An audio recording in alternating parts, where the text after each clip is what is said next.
Y yo creo que tenéis que aprender a fracasar. Tenéis que aprender a frustraros, porque os va a ocurrir, no todo os va a salir bien, y las cosas importantes se hacen a partir de fracasos.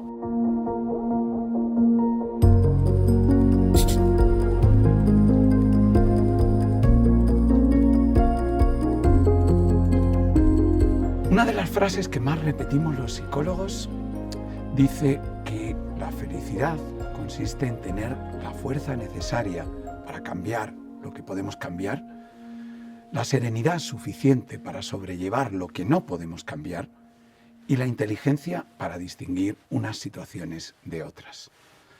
Cuando oímos la frase, seguramente todos pensamos que todo esto es muy sencillo, pero en realidad es bien difícil. De hecho, es de las frases que más repito yo en terapia y que más me repito a mí mismo. La primera parte creo que en nuestra cultura la tenemos muy asumida, es la fuerza para cambiar lo que podemos cambiar. Pero nos cuesta mucho más lo otro, es decir, tolerar la frustración, ser capaces de entender que hay momentos de la vida en los que las cosas no nos están saliendo bien y seguir adelante a pesar de eso, seguir persistiendo. Probablemente vamos hacia una cultura cada vez más malcriada en ese sentido. Es decir, cada vez nos cuesta más sobrellevar ciertas historias que al principio no nos están saliendo bien. Y eso, bueno, puede ser al final un problema.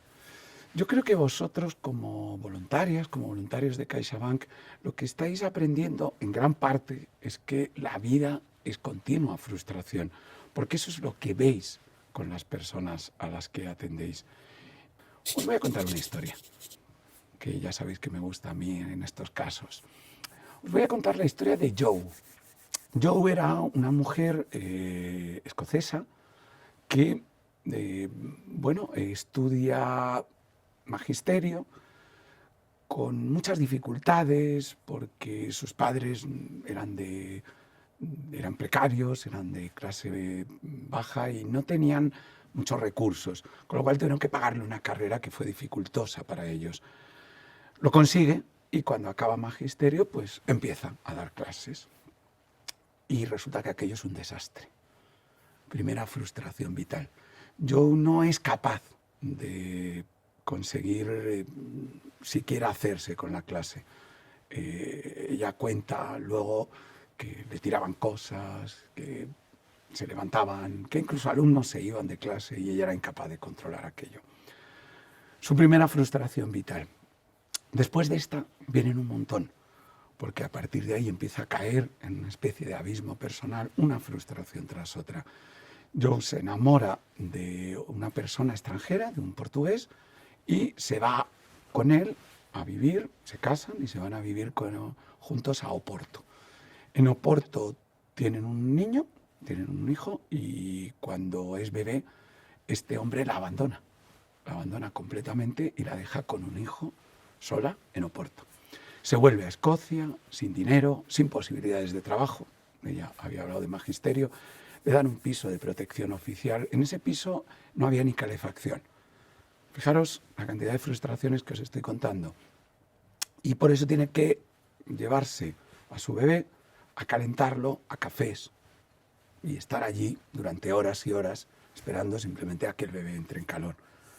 Mientras el bebé entra en calor, ella, pues que se aburre, decide pues rescatar una afición que tenía de niña, que era la de escribir. Y escribe Harry Potter. Joe es Joanna J.K. Rowling.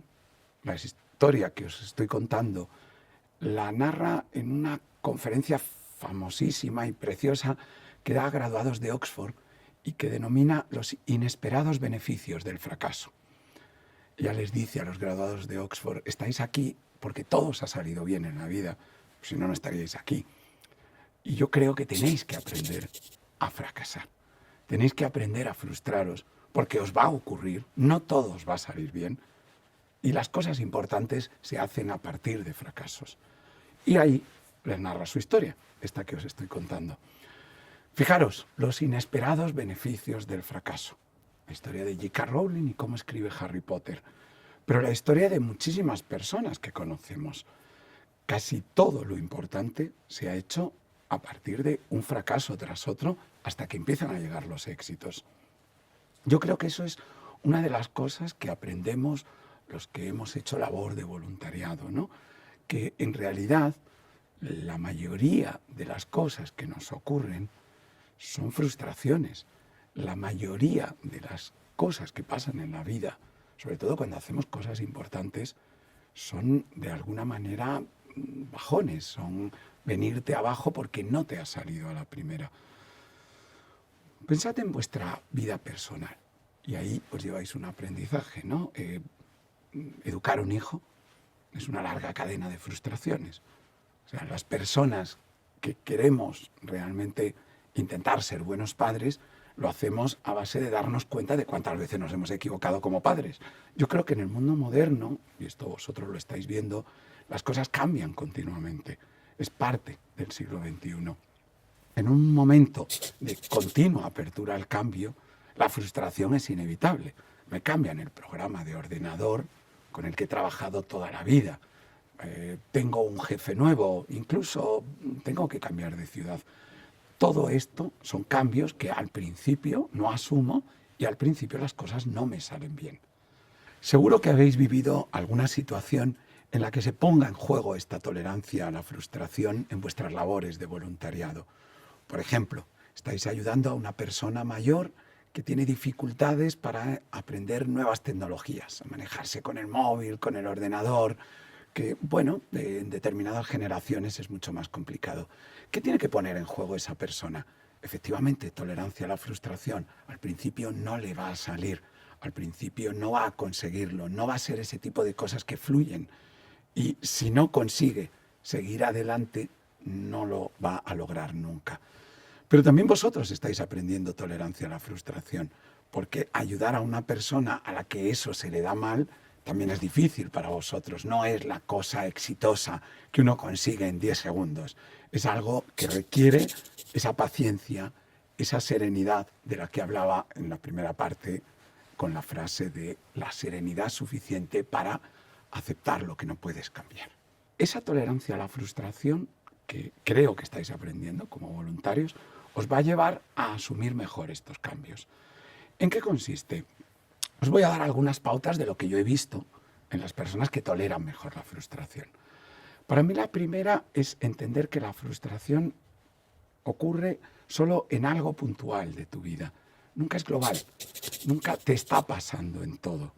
Es vivir la vida como si fueran carpetas diferentes y decir, vale, esta carpeta en particular es verdad que no me están saliendo las cosas, pero yo tengo mi autoestima basada en otras cosas que siempre me han salido. Y ahí están. Por ejemplo, a mí me quieren mucho mis amigos. O soy una persona que hace reír a los demás. O yo creo que sigo siendo bueno escribiendo. Ese tipo de cosas, eso que nos une a nuestra propia autoestima, es lo que permite tolerar la frustración. Porque de esa manera no hacemos ese golpe como algo global. Lo vemos como una cosa puntual que podemos resistir con el resto de nuestra vida a salvo. Eso para mí es lo primero.